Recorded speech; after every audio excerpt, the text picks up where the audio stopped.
So hi everyone. In the last video, I explained about the ways of creating thread. So first one by using by inheriting from a class with name or thread. So built-in class with name or thread. Second by using interface runnable.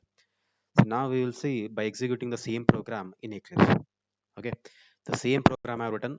So there's a class with name of my thread within which there's a run method, and we are just printing some message five times. Okay, so we are using a for loop. It will going to print what five times child thread is executing, so that will be printed what five times. So there is a one more class with name what thread demo, within which there's a public static void admin, and here we have created object and we'll call our start, and here also we are just printing what some message main thread is executing. Now so by default there will be what one thread. Okay, so that thread or default thread, or also we'll call that one as what main thread.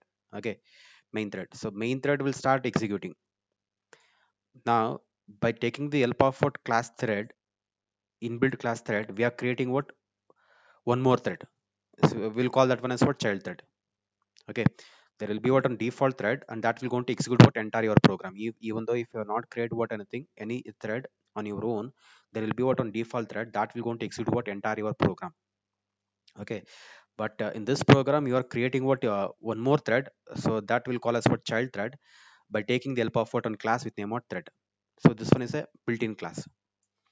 So within that built-in class, so class with name or thread, there is a one function with name or start. So within that function, already some developer has written some code for thread creation. Okay, so code for thread creation as well as what registering the new thread in a thread scheduler. At the end, they are calling what run method. Okay, these are the things will going to happen within the start method. Okay, yeah. So now, yeah, now main thread will start executing what your programs from the void main. First, it will going to create object of type what my thread. So this object got created. Next, I'm calling what obj.start. So now what will happen? So obj is of type my thread. So it will check within this particular class. Okay, this class, this is the body of the class. So whether in this class is there any start function? No. So my thread don't have what any start function. What it will do? It will going to check within what thread. Okay. So within a thread there is a start function. Correct, right? This will be executed. So what will happen once you execute a start function? So new thread will be what created, and that the thread will be registered within a thread scheduler. Okay, at the end it will going to call what run method. Okay, so but run method within a class thread there is no definition. What it will do? It will check for child class. Okay, so child class, the child class. What's the child class of thread? My thread. Okay, so within that there is a run method, and this will be executed. Okay, so now up to here your main thread will going to execute from it will start executing from here to here. Once up to start your main thread will going to execute. Once you call what start, your new child thread will be what created, and that will going to execute what this one. Now your main thread is continue executing what this one. Okay, main thread will start from here and it will continue up to this particular line.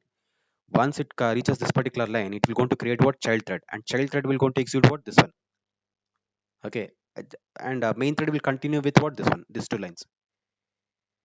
Now both for loop are running what simultaneously. That's the reason we can't expect what particular output. Each time if you run, you'll get what different output. So if you so you have to go with you have to use multi-threading only if output is what important, not order of your execution.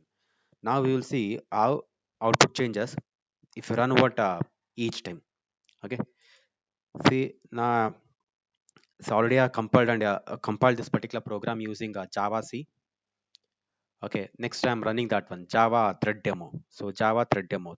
Okay, Java thread demo. This is a class name. Yeah. See, first I got main thread how many times? Four times. Next child thread what two times? Next main thread and child thread.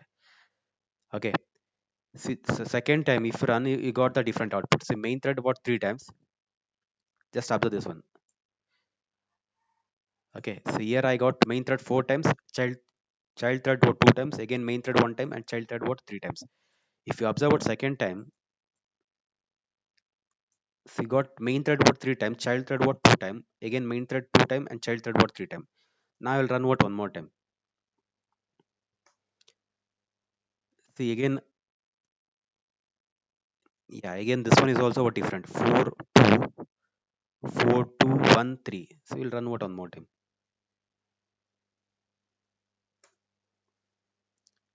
So main thread what 4 2 1 3. We'll run what one more time.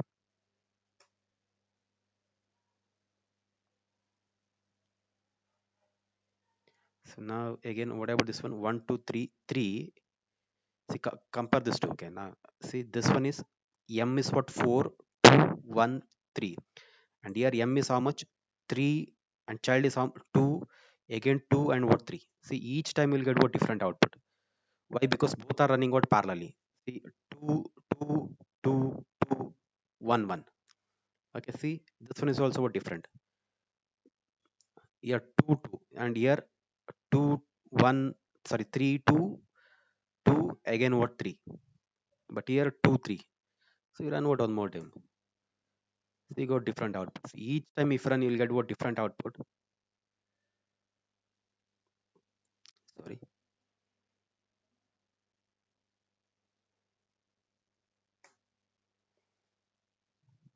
Okay. Each time if run, you'll get what different output. You can compare. Okay, with what previous one. So why? The reason is you have created what two threads, and two threads are what running parallelly.